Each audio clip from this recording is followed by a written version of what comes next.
I'm Vinnie Politan. The subject of my investigation is former momfluencer and YouTube star Ruby Franke. She rose to fame showing her children on YouTube, and then when the show imploded, she ended up abusing her youngest son. Here's the story. Ruby Franke was a YouTube star, a momfluencer who put herself, her family, and her parenting techniques on the internet for the world to see on her 8 Passengers YouTube channel. And millions watched. She gained many fans. But as her popularity grew, so did the number of critics who did not agree with her controversial parenting skills. Then her YouTube channel disappeared, and then drama surrounding her family blew up. First, her marriage. Her husband Kevin left the marital home after the woman counseling the couple suggested it. That woman's name is Jodi Hildebrandt. Then Ruby and Jodi grew closer. They co-hosted a life coaching podcast. Then Ruby and her children moved into Jodi's home. But then things got very real when one of Ruby's children ran out of the home to a neighbor looking for food. He called police who investigated the home situation. That resulted in child abuse charges against Ruby. Then Jodi was also charged. Both pleaded guilty and are in prison for up to 60 years, depending upon when the parole board releases them. And now, Ruby's daughter is telling all in a new book, revealing even more insight into the Franke family. Now, we've seen it on television, and it's very common on YouTube and other digital platforms where moms talk about their parenting skills and share it with other moms and involve their family in these shows. And this was one of them, and it was extremely popular. It was called 8 Passengers because 6 children and the parents. And it was on YouTube, and millions of followers, millions of views for all the videos they were posting. Take a look. I'm trying to make it sound beautiful and it's not working. You have been waiting for 2 years for today. Welcome to my recital. I've been working on the songs for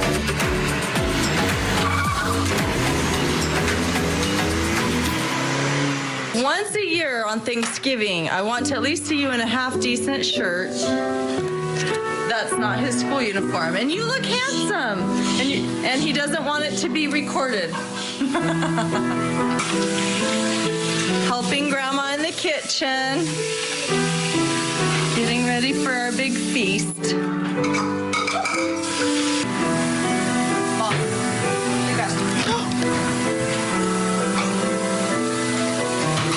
Sherry turned 16 in March, and she is not ready for her shirt. Okay, Sherry, come here.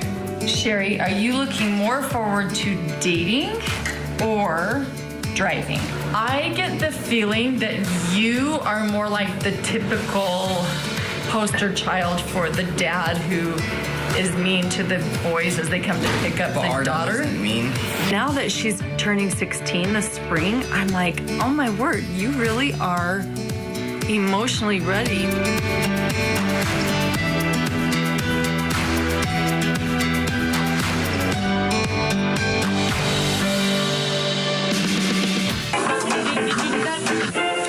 See you guys later.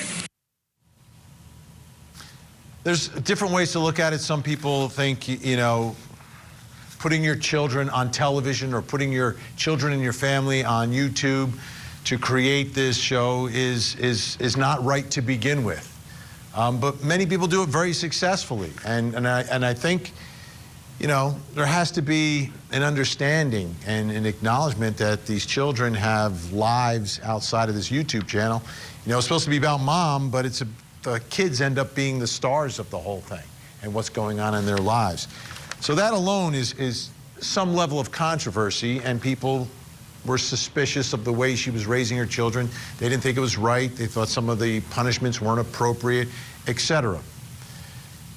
Flash forward, that whole thing implodes and is gone. And then she starts this other world where she ends up splitting from her husband. He moves out. She moves into her counselor's home with the kids and ends up abusing her child.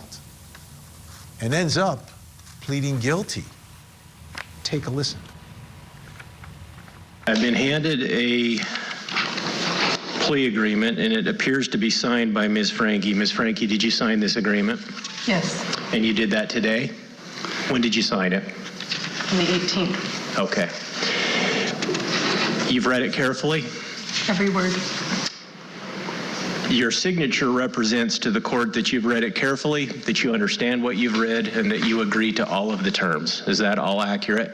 Yes. You've had sufficient time to ask questions of your counsel, to go over any questions you have. You're ready to go forward. Yes, You don't need any more time. I'm ready. Ms. Franke, is anyone pressuring you to enter into this agreement? No, Anyone promising you anything I haven't been told about? no, Anything that's not in the written plea agreement? no, Are you under the influence of alcohol or drugs today? no, Is there anything today that could in any way interfere with your ability to understand the agreement, its consequences, anything? no, No physical condition, no medication, nothing? no.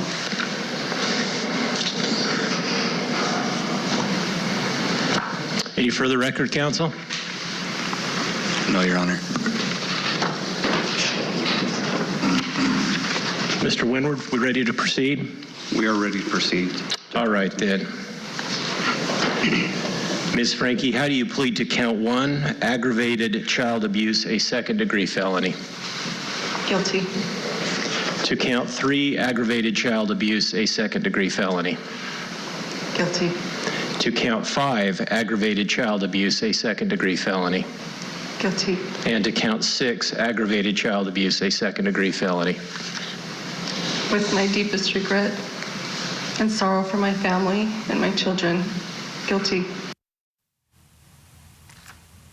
She goes from showing off her family and the way they're going, doing these adventures and having fun in Christmas, to pleading guilty to aggravated child abuse of one of those kids. That brings us to the first question in my investigation tonight. When did Ruby Franke break bad? Because I have to think at some point in the beginning of all this, I mean, she was a mom. She loved her kids, she loved her family, she loved her life, and she was sort of showing off to the world. But when did she break bad? When did it go from, this is my great family, look at what we do, to abuse? Joining me in Utah, retired police commander, host of the podcast Profiling Evil, and author of the book Deceived, Mike King. Also with us, true crime podcaster on the Mormon Mommies podcast and Hidden Killers with Tony Bruschi. It's Tony Bruschi. All right, great to have you here. Tony, I'm going to start with you. What are your thoughts? When and how did Ruby Franke break bad? It's really when she got under the spell of Jodi Hildebrandt. That seems to be when bad parenting went to extremely dangerous parenting, because you didn't see it to that extreme before. And I think Ruby had a transformation. And when I say under the spell, I really mean it. I really kind of feel when you really look at Jodi Hildebrandt, you're talking about someone who really was kind of like a cult leader, not necessarily of many, many people, although she did inflict a lot of damage into a lot of couples who sought her advice. But it seemed she wanted one thing, and that seemed to be Ruby, and she slowly isolated Ruby from everyone that mattered, her husband, her children, and it was all about control for Jodi. And Ruby, it's one of those persons that probably walks away from it going, wow, I fell for a cult. Mike King, what are your thoughts here? When did Ruby Franke break bad?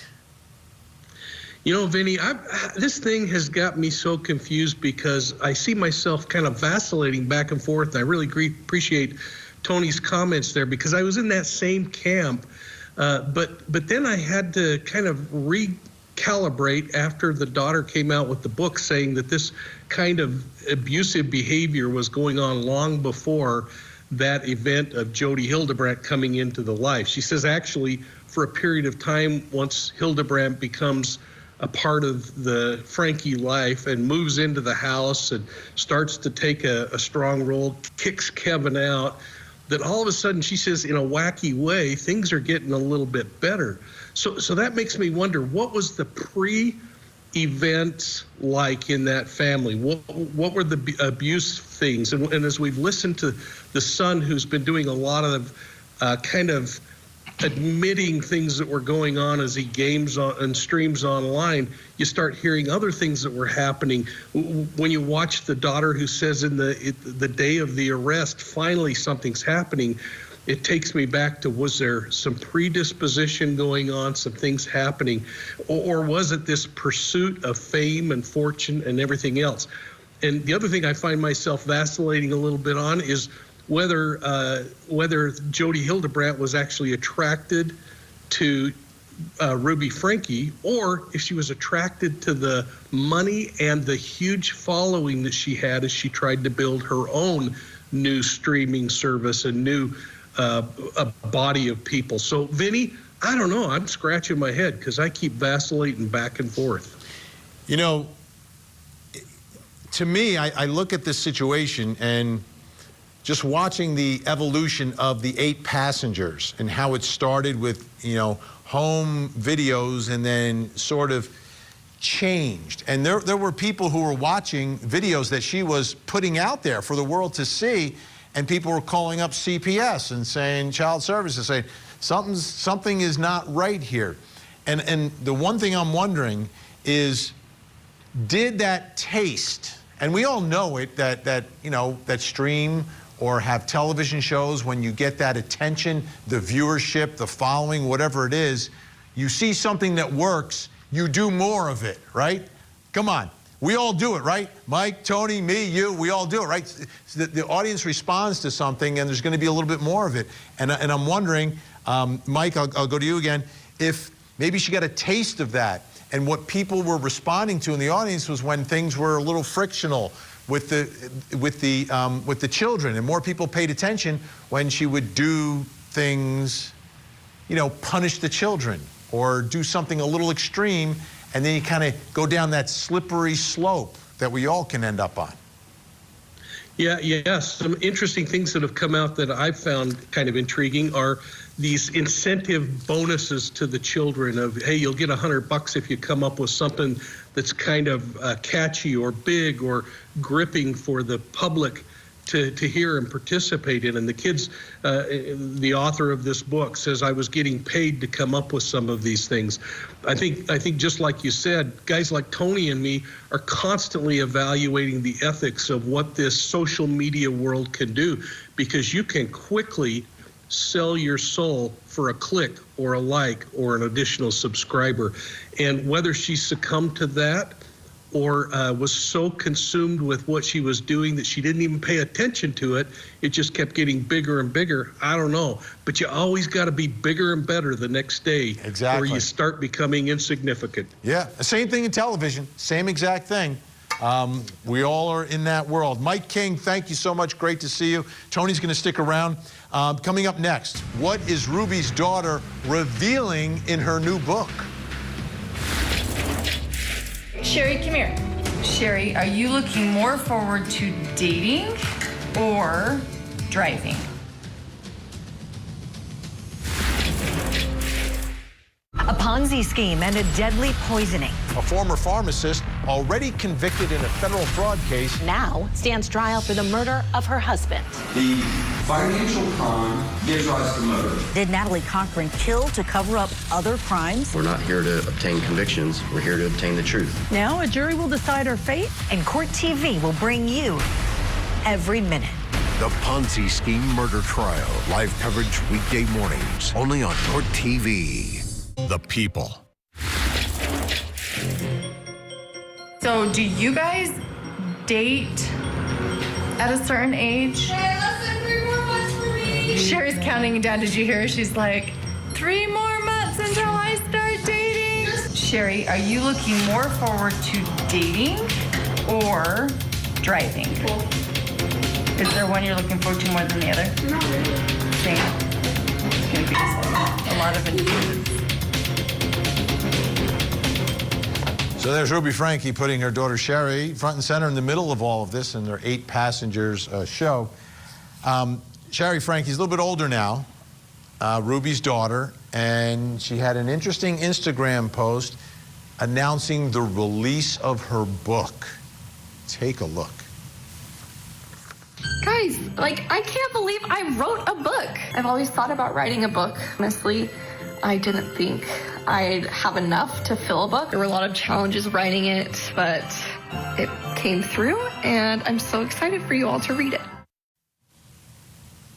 Okay, brings us right to the next question in my investigation, which is, what is Ruby's daughter revealing in her book, The House of My Mother? We have 2 true crime podcasters who followed the case here for Insight, host of the Hidden True Crime podcast and YouTube channel, Lauren Mathias, and still with us, Tony Bruschi. All right, Lauren, what is she revealing here? She reveals a lot in this book. Let's start with many people wondering whether or not Ruby and Jodi had an intimate relationship. Sherry confirms that they did, that she read her mother's words, and not only that, saw things happening in her very own bedroom that Ruby Franke and Jodi Hildebrandt took over at one point. We also learn of some more of these extreme religious beliefs that Jodi and Ruby were following, these apocalyptic doomsday beliefs that Sherry says was identical to the beliefs of Chad Daybell and Lori Vallow, in a very interesting twist. And she refers to watching and understanding and learning more about the Daybell case and realizing this is what is happening in my family. We learn about some personal journeys and abuse that Sherry herself experienced. She opens up and is very vulnerable with readers and discusses things that happened to her while this is going on, and really takes readers into her own world and what she was dealing with at this time. It is an incredible page-turning book, I must say. Tony Bruschi, let's talk about what Lauren mentioned here. You know, Jodi Hildebrandt was a counselor for this couple. You talk about level of inappropriateness, and to end up in an intimate relationship with your client? Wow. Yeah, obviously kind of breaks every single ethical rule and, probably legal rules, too. It speaks, I think, a lot to the ability of Jodi to influence someone, especially someone who is probably a little bit vulnerable to impression and to someone else's thoughts and beliefs. And she clearly was enough to follow along in Jodi's lane of whatever she wanted her to do, and wasn't afraid to drag her children into it as well. Another shocking thing to me that I thought I was very surprised by in the book, learning about Sherry's relationship that she had fallen into at 18 with a member of their religious community who was 40 years old and married. And Ruby and Sherry just, it seemed to be it's kind of like, okay, you go do this. Not any sort of motherly advice there. It really went down a dark path very quick, to someone that decided to take advantage of an 18-year-old when they clearly have no business being there. Lauren, so how would you describe the perspective and point of view of Sherry Franke when it comes to her relationship with her mother and looking back at what the family went through? Was all of this driven by Ruby? Was it driven by Jodi? Was it the combination of the two? What was it that really sort of shattered this family?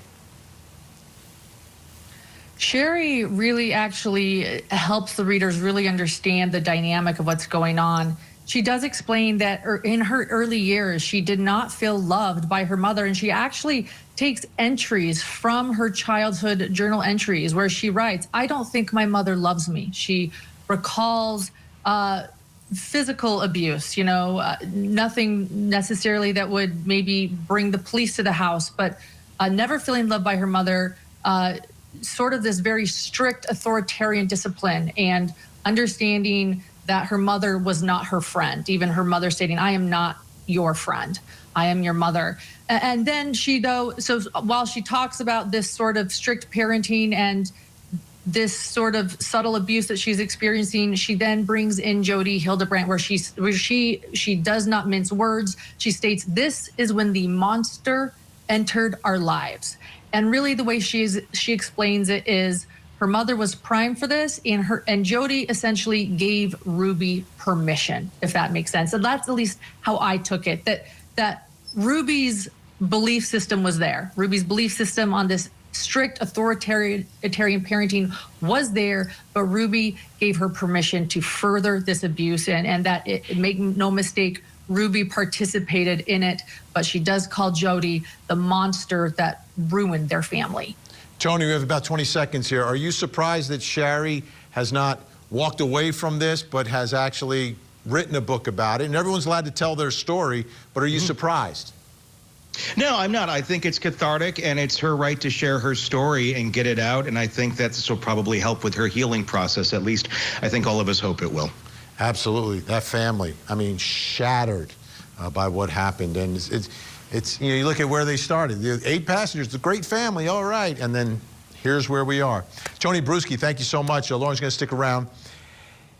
Next question we have, how did Jodi Hildebrandt get involved with Ruby Franke?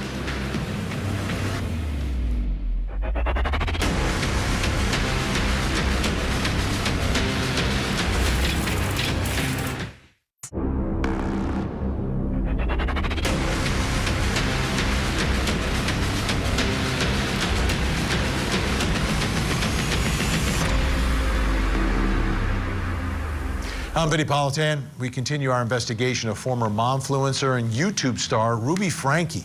Her story is tragic, not so much for her, but for the rest of her family who's trying desperately to move on from the destruction she caused. Here's the story.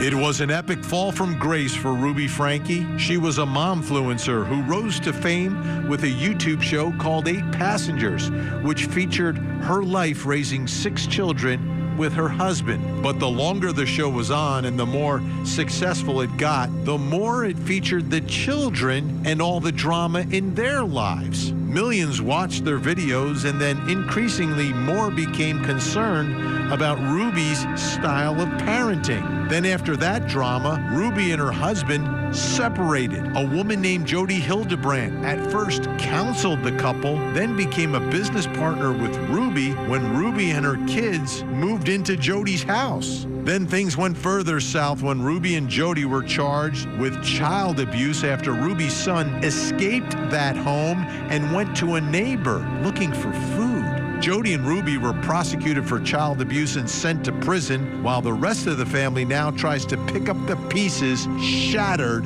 by their mom. This family destroyed as they were. I mean, individually, I guess they can try to get back up on their feet and have some sense of normalcy. But when you go from that big family that was together and doing things together to where they are now, it is such a difference. So Ruby Franke pleaded guilty, aggravated child abuse. Here she is at her sentencing, and here she is talking about Jodi Hildebrandt. Take a listen. For the past 4 years, I've chosen to follow counsel and guidance that has led me into a dark delusion. My distorted version of reality went largely unchecked, as I would isolate from anyone who challenged me.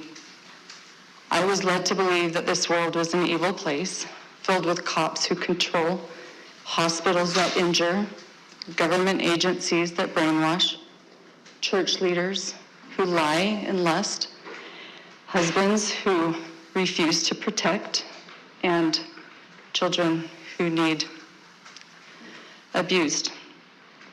My choice to believe and behave this paranoia culminated into criminal activity for which I stand before you today ready to take accountability. Jodi Hildebrandt was never my business partner, nor was I ever employed by her. I have never received wages from her or connections. Jodi was employed as my son's counselor in 2019, and in 2020 I paid her to be my mentor. Interesting, the way she describes that relationship. They did do a podcast together, but she's distancing herself. She was my counselor. So let's get to the bottom of this with the next question in my investigation, which is, how did Jodi Hildebrandt get involved with Ruby Franke? How did she end up in her life and having such influence in Ruby's life and so much influence on the Franke family? Joining me, host of the Hidden True Crime podcast and YouTube channel, Lauren Matthias. Lauren, how would you answer that question? How did Jodi Hildebrandt get involved with Ruby Franke?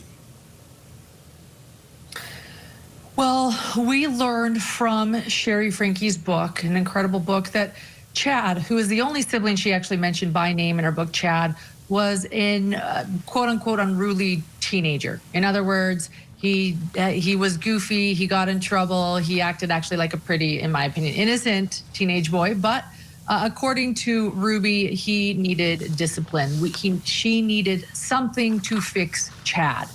And that is where they were referred to Jodi Hildebrandt, almost as if Jodi would be the Chad whisperer. Sherry, interestingly enough, we learned in her book, Googled and did a background check on Jodi Hildebrandt when she learned about this woman coming into their lives. And she noted that she had trouble with her license, that there were claims of her taking advantage of other patients and using manipulative tactics. And so Sherry, afraid, warned Chad, look out, look out. Unfortunately, Jodi got her claws into this family and did not let go. At one point, after she started seeing Chad, she started then seeing Ruby and Kevin, suggesting for marriage therapy they separate and that Kevin no longer see his wife. And she even started seeing Sherry Franke. She started seeing each member of this family. And then, if that's not enough, she decides to move into the house, into the Franke house. We often hear about Ruby moving into her house. But before that happened, she moves into the Franke house and into Sherry Franke's bedroom. And then who moves into the bedroom with her? Ruby does. So Jodi and Ruby are sharing this bedroom of Sherry's while Jodi is giving the entire family therapy. It's just a fascinating and bizarre idea that this could have happened from one therapy referral. Beyond bizarre. Beyond bizarre. Let's take a listen to Kevin Franke. This is in his police interview talking about Jodi and Ruby. Jodi and Ruby have a close relationship, and Jodi saw the need for me to get help, and frankly, I agree. The space has been exactly what I need to face, my own addictions and receive the support and help that I've needed. So, Lauren, the way I'm reading this situation, if you're just from the outside looking in here, this so-called counselor moves into the home, tells the husband he needs to get out, and then she's sharing a bedroom with his wife. And what we're learning from this book is that they're like when we're talking about being intimate, what are we talking about? Was this a full romantic relationship? Were things like that witnessed by Sherry? I mean, like physical touching and things like that? Absolutely. So a physically intimate relationship. In other words, what Sherry shares is that she opened the door once and she saw her bedroom looking more like a massage parlor or a honeymoon suite with oils. And she saw in the middle of the night once her mother come out in a robe with her disheveled hair. And Sherry thought, what in the world is going on in there? No one was allowed to go in unless you texted first. And then when Sherry Franke went after after Jodi and Ruby were arrested that day, she ran to the house to try to get some belongings. And she grabbed a laptop in which she later read some of her mother's journals. And Ruby talked about how she wrote Jodi and said, I don't know if it's fair that I am giving to you physically, and you're not giving to me as much physically. And Sherry's thought was, wow, my mother's actually being the giver in this relationship. That's unlike my mother to be a giver. And so that's what we learn from the book. I want to point out that fascinating thing you just played with Kevin. To me, that is a man who is in a cult. The way he is talking, almost like a robot. I am here to tell you, I am the problem. I have moved out. I needed help. I need support. It gets to the point where Jodi manipulates these families and isolates them and divides them so extremely that Kevin or any man, we've heard from several, Adam Paul Steed is another, they state that unless they say, I am the problem, there's no way they can get back into their family. Like, their hands are tied. So if they don't fully submit to being the problem, then they might as well kiss their entire families goodbye. It's like, so it was actually a really interesting clip to me that you just showed there too. Absolutely. And by the way, joining us by phone right now, a former client of Jodi Hildebrandt, you mentioned him, Adam Steed. Adam, thank you so much for joining us. Glad to have you on here as we talk about Ruby and Jodi and Kevin being tossed out of the house. That sounds kind of familiar, doesn't it? Oh yeah, absolutely. I've spoken with Kevin. We met up privately, and I can tell you it was hours and hours of talking together in aha moments that were identical. So what is motivating Jodi to do this? Was it, like in this case, it appears that she's trying to get her hands literally on Ruby Franke.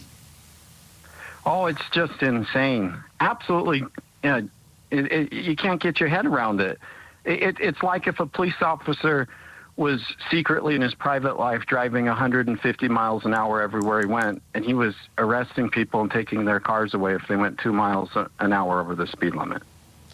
Like Jodi Hildebrandt has, she just is so perplexing. What Sherry's been saying does not go unsaid on my side. We have lots of emails and lots of eyewitness and lots of personal stuff that we've seen with Jodi that will just blow your mind away with her intrigue. With my ex-wife, her Ruby Franke 1.0 at the time, the way they communicated, the things that they were doing, it just blows your mind. And explain to us the manipulation. How can she inject herself into a family and just blow that family up? It kind of reminds me of that Netflix episode with that lady in plain sight, where that perpetrator guy went and slept with one person and then another parent and used that manipulation against them because they were good Mormons so that he would manipulate their child in plain daylight. So that, Jodi would just turn people, like she just would scream with a megaphone at people's little imperfections, like looking at pornography or masturbating, even if you'd only done it once in your life. She would manage to make that a clear and present danger to the point that nobody would notice that she was leaving with your spouse, having an affair with your spouse. And let me ask you, Adam, because you've been a victim of Jodi Hildebrandt's. Ruby Franke says she is also, although she's also a criminal defendant. Can people get beyond it? Can you pull away from the situation, get some perspective, and realize what happened to you and get better? Yeah, you can get better. I believe anybody can take the moment and change. I think Ruby can change. I think my ex-wife can change, but the problem is that, like, people like my ex-wife, people like Ruby, who have both been complicit in child abuse under Jodi, they feel so deep inside of it that they're so scared that if they even talk about it, that it'll all be their fault. Jodi's made these women feel that it's completely their fault, and it's beyond my moral understanding as to what accountability they have. I mean, if I abused children under a therapist, if I had done that like Ruby did and like my ex-wife did to my children under Jodi, I don't think I'd be completely innocent of getting in trouble for it. But it is a gray area because of the law. You know, when you have mental health issues and you go to a professional and they guide you into this pathway, it's really gray area. But can they change? Can they get better? Yeah, but you gotta come clean. You gotta be super honest. You gotta say what happened. You gotta cash in. You can't be scared of the consequences. I want to go back to Lauren Mathias really quickly. We have about 20 seconds left here, Lauren. What are your thoughts about long-term here for Ruby Franke and any sort of relationship with any of the kids? This family is forever changed. What they can repair, I don't know. I won't pretend to know. But I would say that the one thing when it comes to trauma that everyone needs to realize is nothing will ever go back to the way it once was. You have experienced trauma, and you have to move forward knowing that things have changed and to move forward the best way that you can, knowing that it'll never be the same again. Big thank you to Lauren Mathias, the Hidden True Crime Podcast. Please check it out after the program. And a big thank you to Adam Steed. Best to you. We appreciate your insight and sharing, excuse me, your story. Still to come, we're going to bring in a professional and ask, can this family be repaired? You come in, my buddy. I'm a police officer. Are you open to me? Hey, you okay? Is it just you in here? I'm Sergeant Tobler. What's your name? How are we doing, guys? We're good? Okay. You're on very shaky ground. That is unreal. People wanted answers, and people started locking their doors. I did not do it to hurt anybody. You know what it means. You know what you did, right? Please hear me out. Please. This was a real-life soap opera. And I said, OJ, everybody thinks you're guilty.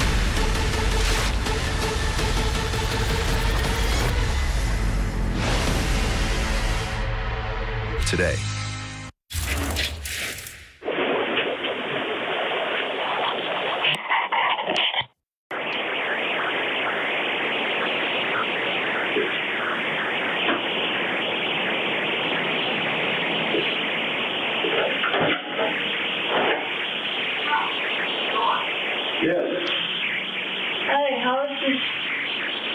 Wondering if you could do 2 favors.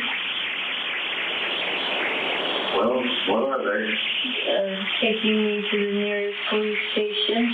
Well, actually, just one's fine. What's going on, son? Have a seat there. It's personal business. Have a seat. This is the day and the moment that Ruby Franke's life went from just, controversy and criticism on social media to a criminal case. That's her son who escaped out of Jodi Hildebrandt's house to go to a neighbor looking for some food. Take a listen to the 911 call that was made by that neighbor. Tell me exactly what's happened. I just had a 12-year-old boy show up here at my front door asking for help. And he's said he just came from a neighbor's house, and we know there's been problems at this neighbor's house. He's emaciated. He's got tape around his legs. He's hungry, and he's thirsty. He has duct tape around each ankle. Yeah, there's sores around him. I think there's a good chance he's been... He also had... Oh, and he has been around his ankles. I mean, his wrists as well. Okay, this boy has been...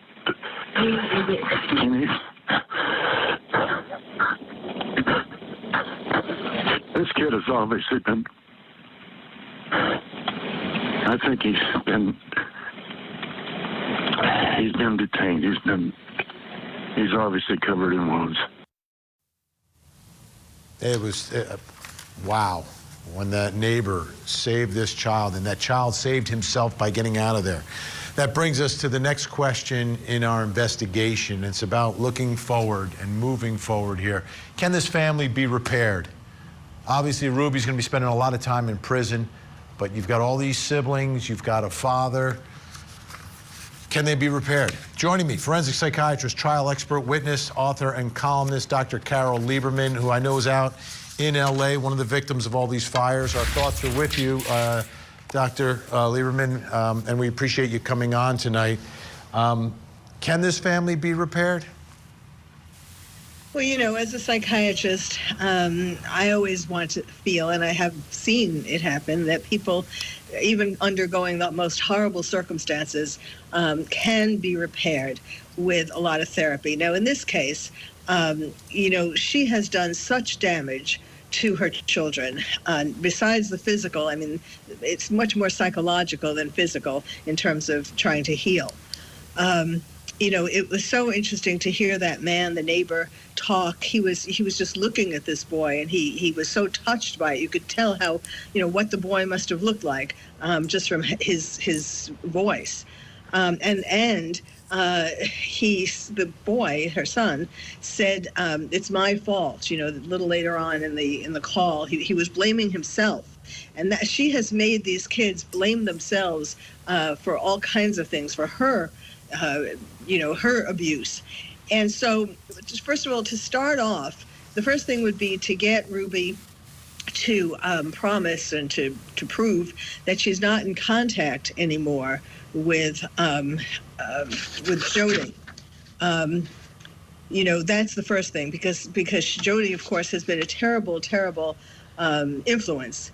And then, you know, we can tell how hard it's going to be to heal by looking at Shari, the eldest daughter, who has just written a book, In My Mother's House, The House of My Mother, A Daughter's Quest for Freedom. And she has talked about how she hasn't forgiven her mother, and she doesn't want to be connected to her mother. She doesn't want to talk to her mother. She said that her mother wrote her a letter, but she hasn't really responded, and she's not ready to try to make up. And she went to college, and she has had therapy. So that kind of shows you that it would take a lot more therapy for the rest of the family. Now, of course, the number one person who needs therapy is Jodi. And Jodi, yes, that's true. But Ruby also, before the family can get together. You know, you can tell from how she projected things of herself onto these children. You can tell just how mentally ill, you know, which severe psychological problems that Ruby has. And so she needs a ton of therapy, first for herself, before she could even consider having family therapy or individual therapy one-on-one. I mean, the two of them, her and a child. The children are fortunate, however, that they have a father who is loving. And that will be the most positive part of their reunification. Yeah, I think that's so important. Dr. Carol Lieberman, great to see you. And again, we're sending our thoughts with you and hope you're able to make it through all this. We appreciate it. The Ruby Franke story is a story the rest of the world of momfluencers should learn from. Understand boundaries, understand your children are children, and at the end of the day, the well-being of the kids is infinitely more important than views. I think most mom influencers understand that. We just need all of them to understand that so we don't have any more Ruby Frankes. I'm Vinnie Politan. We'll keep digging for answers as the investigation continues.